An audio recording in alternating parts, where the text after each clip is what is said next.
And now shifting focus to Latin America, the military in Colombia is caught in a massive scandal.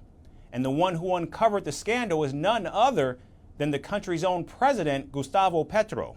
The Colombian president has accused the army of theft of millions in arms and ammunition. He says the huge cache of missing arms came to light during his visit to 2 military bases. The Colombian president now fears that the stolen arms have landed in the hands of rebel groups or may have been smuggled to Haiti, where gangs have wreaked havoc. Our next report goes inside to explain what happened to the missing weapons. The military in Latin America's Colombia is caught in a massive scandal. The country's army is facing allegations of theft of millions of arms and ammunition. And leading the probe against the military is Colombian President Gustavo Petro. He says arms in huge numbers are missing from 2 military bases, and that military personnel must be held responsible. The missing items came to light during the president's surprise visits to the army bases. Petro says he visited the bases Tolemaida and La Guajira in February and April and found discrepancies in the inventory listed on official records. Among is ammunition, explosives, grenades, weapons such as missiles, etc. At Tolemaida, there was a shortfall of more than 808,000 bullets and nearly 10,000 grenades. Meanwhile, at La Guajira, almost 4.2 million bullets and over 9,300 grenades were missing. 2 Spike missiles and 37 Nimrod missiles are also gone, which were manufactured in Israel.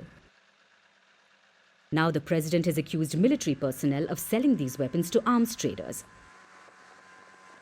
He also claims that the missing items could have gone to rebel groups within Colombia and may have been smuggled to Haiti or the international black market.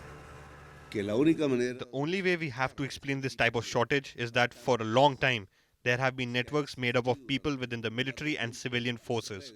These have been dedicated to a massive illegal arms trade using the legal weapons of the state. These are the Colombian state's legal weapons.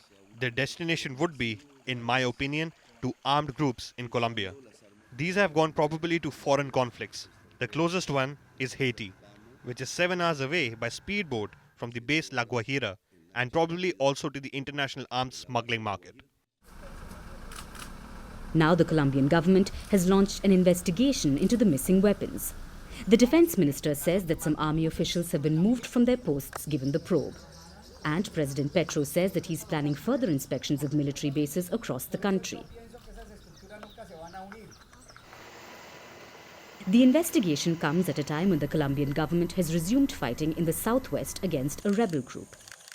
The South American country has suffered from decades of conflict involving the government, paramilitary forces, and rebel groups.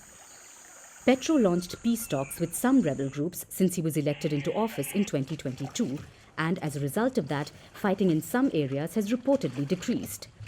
But critics of the president say these groups continue to extort and kidnap civilians. From impeachments to inaugurations, if it's a political story, we are on the scene.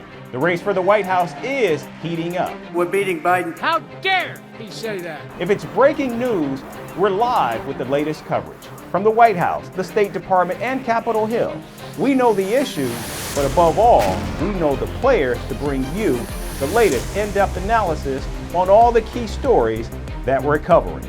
I'm Eric Ham. Join me from Washington here on Firstpost America.